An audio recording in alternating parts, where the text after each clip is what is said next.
Avant les émeutes, l'entreprise Milo produisait 30 tonnes de pâtes hebdomadaires en moyenne.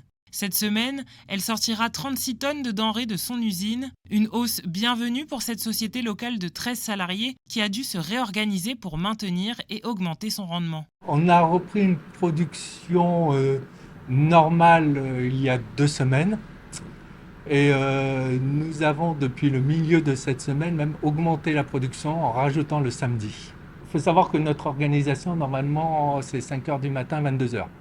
Donc avec le couvre-feu, ça nous a enlevé beaucoup d'heures de production. Et donc on a dû revoir tous nos process de production pour essayer de produire autant dans un délai plus court.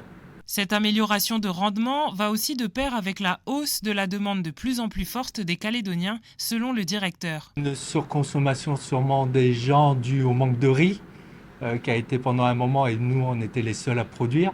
Et quand même les pâtes arrivant quand même tous les jours en rayon, les gens ont changé d'habitude de consommation et ont pris plus de pâtes que de riz.